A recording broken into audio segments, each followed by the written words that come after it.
Padlet is the new name for wall wisher.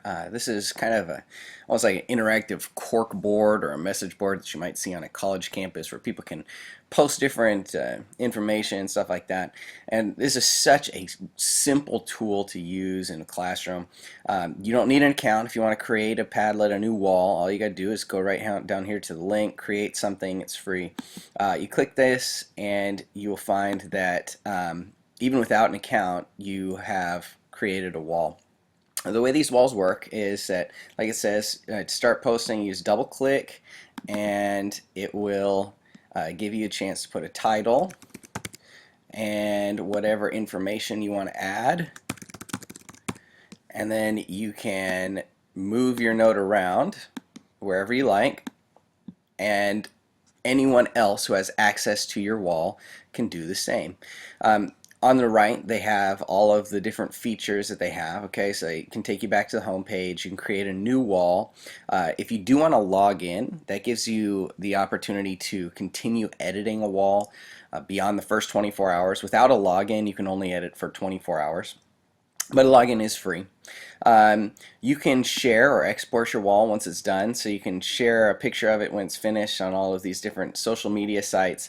You can get an image or PDF, Excel file. You can also embed it, and they give you the code for that. And if you see the bottom part down here, they even give you just a chance to store it online. They even give you a QR code, so you can look at it there. The question mark, if you have any questions about anything, they will walk you through all the different features and how to do it. It's very simple. It's really kind of down-to-earth language. They sort of have a good sense of humor. You can look right here, dragging, just drag really. How does one explain that? Resizing, drag the bottom, touch devices, pinch. You know, they kind of speak in more contemporary layman's language. They're not going to be really technical with you. Now here's the main things you'll want as a teacher is a chance to modify your wall. And you can put a little picture on these. You can add your own. This would just put a picture up in the corner if you were to do this. But you can title your wall. This is exciting wall. And you can give a description of it. Lots of interesting stuff. And once you've done that, you can continue to modify it by changing the wallpaper to whatever you think. If there's one of these that fits what you're trying to do, or one of them that you just like the look of better. You can change the layout from a free form where everything is able to move and you can just post your information wherever you want it, to a stream, which I will show you that right here. Makes it so that all of the posts are now put in order based on time, kind of like what you'd see as a stream on your Facebook account or Twitter feed or something like that. You can control the privacy options. This is important, of course. Private, only you and people you add by email can access this wall. So you can email it out down here, add people by email. You can password protect it so that anyone who has the password can get in. And here's what I use with my classroom with my students. I use this hidden link feature where the wall has a hidden link that cannot be searched, but I can distribute that link to people and they can automatically get it. And it would just be this link that's right here up at the top. And so if I'm going to do Padlet with my classroom, I will just distribute this link through our Edmodo class site or something like that, and so that way my kids can all access it and they can all write on it. I can change it so that if I want, they can only view the page. So if I've made something that I don't want them to mess with, or I can give them a chance to write, or if I feel crazy, or if I'm working, collaborating with a team of people I trust, I can allow everybody to moderate it so they can read it, they can view it, and they can write it, and they can edit the posts, they can approve posts, all of that kind of thing.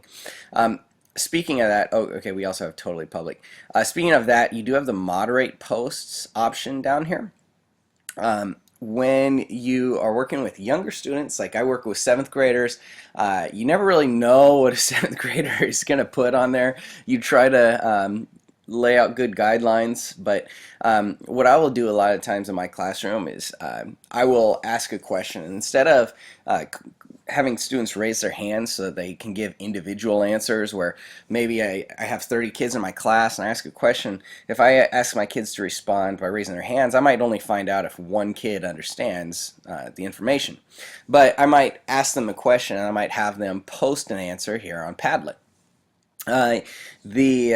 It's great because it gives all 30 kids then a chance to give some feedback and demonstrate their understanding. However, on the other side of things, somebody wants to be a smart aleck, and I a lot of time will post this up on our projector for the whole class to see. Somebody wants to be a smart aleck and say something funny or even inappropriate. It will be posted automatically on everyone's computer. So if you choose to moderate those posts, it definitely adds an extra step for you. It slows down that process, but it does make it so that you can control some of that. I usually have found that if I really make it clear to my students what my expectations are, that they do not require their posts to be moderated. But you know yourself as a teacher, and kind of what will work for your kids and what will not. They have options for you to get notifications, so if it's changed, they give you an address and you can pick a new one. So right here it's HORW0CVR116, kind of random, right? But if I want to have something which is more intentional and controlled, I can do that. And then you can claim a wall. If you have made one when you are not signed in, you can claim it by logging in. Okay, so here is a completed wall I pulled up, which has a kind of a good example of one of the types of teaching tools you might use this for. This teacher has used this as a chance to practice their word of the day. Word of the day, fascinate. Make a sentence with this word and post it here. Remember to put your name on the post. That's one thing I do require all my students to do. Their title for each post would be their name. And so you see all the students have had a chance to write their write their sentence with the word fascinate in some fashion in there. And Mr. Shaw was able to give feedback directly to students based on what they said, and kids could read the other students' responses as well.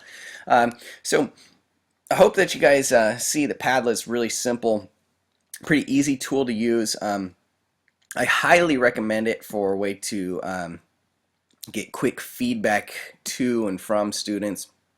I think that you will be pleasantly surprised with the ease and how much your students will enjoy it as well.